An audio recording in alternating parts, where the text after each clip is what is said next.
అందరికీ నమస్కారం అండి. నేను చెప్పబోతున్న కవిత ఉమేష్ చంద్ర గారి మీద. రక్షక భటుడు మా రక్షక భటుడై ఉషస్సులతో అడుగులు వేసి ఉత్తేజంతో పనిచేసి బాధ్యత గల ఆఫీసరై భావితరాలకు స్ఫూర్తిగా నిలిచిన భరతమాత ముద్దు బిడ్డ. అందుకో నా అక్షర కవితా జోహారులు, అందుకో నా కవితా అక్షర జోహారులు. ప్రజల కోసం, ఈ ప్రజల కోసం ప్రజారక్షకుడివై ప్రాణాన్ని పణంగా పెట్టావు. నిన్ను చూసి ఈ పుడమి తల్లి కన్నీరు మున్నీరుతో విలపించెనయ్యా.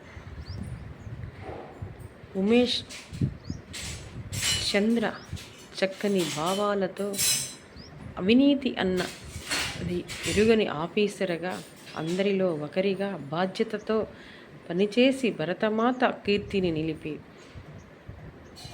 ప్రజల కోసం, ఈ ప్రజల కోసం పాటుపడ్డ ప్రజారక్షకుడికు నా అక్షర కవితా జోహారులు, నా అక్షర కవితా జోహారులు. పుడితే మీలానే పుట్టాలి ఆఫీసర్లు, మీలానే వెలుగొందాలి, పోలీస్ శాఖ కీర్తిని నిలపాలి. నిజాయితీకి నిలువెత్తు రూపం మీరై నిన్ను కన్న అమ్మా నాన్న కీర్తిని నిలిపిన ఉమేష్ చంద్ర గారికి నా అక్షర కవితా జోహార్లంటూ నేను ఇది ముగిస్తున్నానండి. నేను వారిని చూడలేకపోయినా మామూలుగా ఫోటోలు, అక్కడక్కడ వీడియోలు అవి మొన్న వారి నాన్నగారితో మాట్లాడటం జరిగింది. నేను తెనాలి మా బాబుదమ్మ రండి తప్పకుండా అని చెప్పటం జరిగింది. పోలీసులు ఆ విధంగా ప్రాణాలను పణంగా పెడతారు ప్రజల కోసం.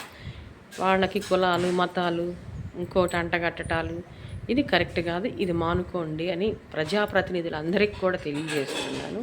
బట్టలు ఒప్పదీసి కడతామని ఒకళ్ళంటే, అందులో ఆ పోలీసు శాఖలో కూడా మగవాళ్ళు ఉంటారు, ఆడబిడ్డలు ఉంటారు. నాకు తెలిసిన సరిత ఉంది, ఇప్పుడు ఏఎస్పీగా చేస్తుంది. నేను ఎంత చక్కటి కవిత, ఎంత ఆనందపడినా మా ఆఫీస్కి వచ్చి పాట కూడా పాడటం జరిగింది. అమ్మాయి ప్రసంగం ఎంత బాగుంటుందో సరితది.